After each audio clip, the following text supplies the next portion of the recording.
Well, my colleague Ratnika Sharma now joins me live from Bangalore for more on this story. Ratnika, you've been tracking developments on this story from day one, and as we speak, we understand that the Bangalore Police Commissioner is in fact meeting with parents. Take us through the modalities of that meeting.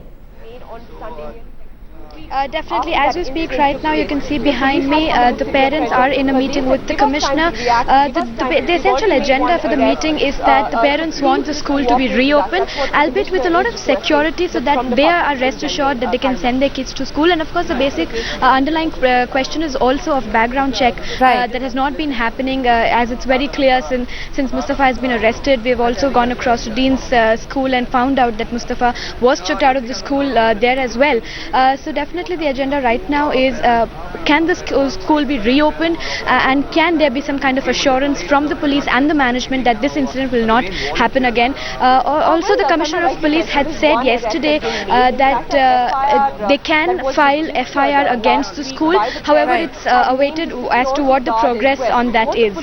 Well, absolutely, parents, they're mulling whether or not to file an FIR against the school for their apathetic attitude and of course the callousness that has been shown.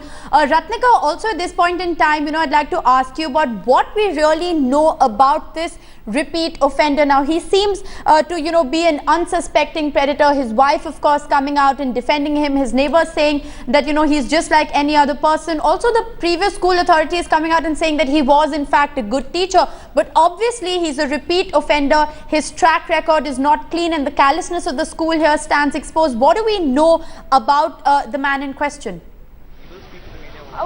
Definitely, not only his wife but his parents have also said that he's really innocent and he cannot have done anything like that, but because he's a repeat offender, it clearly shows that there has been some kind of problem, and it's very surprising that Dean School just shirked its responsibility, saying there was no complaint against the management, but they did their duty in throwing out this guy. So definitely some kind of question that's risen there.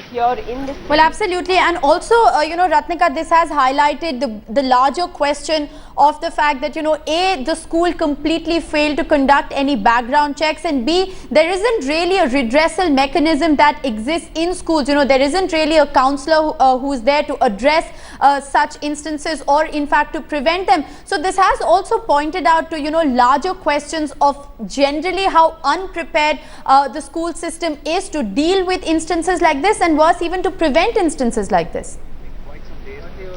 Definitely. In fact, this is, as I said, the underlying question as to why aren't schools doing the background check, especially when compared to corporates who do it really so well. I was also speaking to one of the chairperson of a company who does background checks.